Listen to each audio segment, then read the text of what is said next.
going to talk about euphemism. According to the Oxford Dictionary, euphemism is a mind or indirect word or expression substitute for one considered to be too harsh or blunt when referring to something unpleasant or embarrassing. It's the opposite of euphemism. As a curiosity, we could see that this word comes from Greek and means well and thin speaking.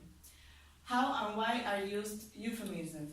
It can be used in many different situations for many different purposes. As a way of marketing, for example, we could say, here we have a used car, but we prefer to say, here you have a previously enjoyed car. Or we could read another example in the article called Euphemism as a Discursive Strategy in U.S. Local and State Politics, which said that euphemism is a discursive strategy that politicians use to approach unsettling, embarrassing, or distasteful. For example, taboo topic without appearing considerate to people's concern. That means that words, in many cases, euphemism that you choose can give you one appearance or another. So euphemism is in some way giving you a self-protection and self-presentation to his legislator. And we use still those expressions because nowadays it still works. And why? Euphemisms are used because speakers don't like one word or because they consider some expression rude or painful. They are also used so as not to sound direct, and in some languages like Irish English or Spanish that are high context cultures often use euphemism frequently because they are less direct and they hesitate a lot. However, the most frequent euphemisms are those related with death, mental illness, and physical problems. So I've chosen to talk about death in relation to Irish euphemisms. Because we're a high context culture in Ireland, we're not very direct and explicit in what we say in our messages. There's a lot of unwritten language, so it'd be difficult for strangers from other cultures to come in and to understand what we're trying to say. So Irish use a lot of euphemisms, they're kind of built naturally into our culture. So kick in the bucket, passed away and no longer with us are euphemisms we use to describe death. We kind of ignore the harsh realities of life. We're not really able to deal with the emotions and the consequences of such circumstances, so we use a lot of euphemisms. Because the country is basically Catholic, religion plays a part in the Irish euphemisms that we use. So gone home to God, was called home and in a better place are also commonly used. It's the inevitability of death. We also have euphemisms that lead up to isn't going to make it, and in relation to a dying pet, if you're explaining it to a younger child, you may say had to be put to sleep just because of the circumstances involved. So we use some contrasting cultures, Spain and Germany. So Spain is a high context culture, so they're quite similar to us in Ireland. They use a lot of different euphemisms which can be similar to the ones that we use.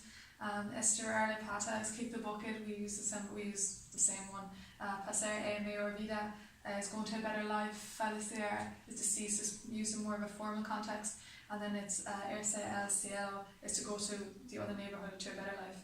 Germany contrasts well with Spain because it's a low context culture. They're a lot more explicit and direct in what they say. They use the verb verstorven, which storven is to die, but ver kind of softens the blow of what they're trying to convey. Two euphemisms that were quite difficult to find because they don't actually use them, whereas ins gras bis beißen is to bite the grass, and then lofel abgeben is to pass on the spoon, but they're not commonly used because they're a low context culture. So I'm going to talk about euphemisms in terms of addiction and mental health problems, particularly in Ireland. So for mental health, euphemisms are commonly used when talking about people with mental health problems, particularly schizophrenia and bipolar disorder and depression. For example, the terms loony and a bit mad are often used to describe people with mental health problems, particularly schizophrenia. The term happy pills are also used to describe the medication people get when they're depressed. And for addictions, people who suffer with alcoholism are usually said to be fond of the drink instead of saying that they are alcoholics. This softens the blow and doesn't seem as harsh as saying what's actually wrong with them.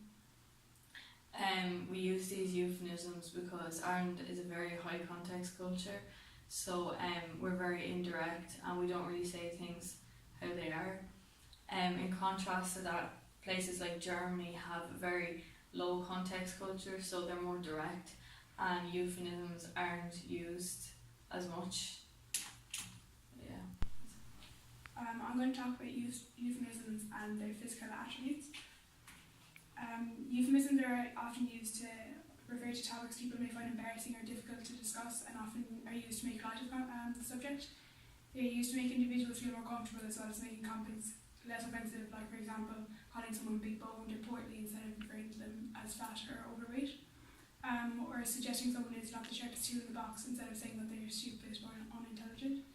Other examples of these are to say that someone has a big build instead of saying they're heavy, calling someone vertically challenged instead of short, or saying someone is one sandwich short of a picnic instead of unintelligent, as well as calling special needs or handicapped people instead of referring to them as disabled. However, euphemisms usually have positive connotations, but can sometimes come across the wrong way and be offensive unintentionally. Referring to someone as with a disability as someone with special needs cannot come across disempowering and patronising and even hurtful. This was found in research here by Alice West. That's it then.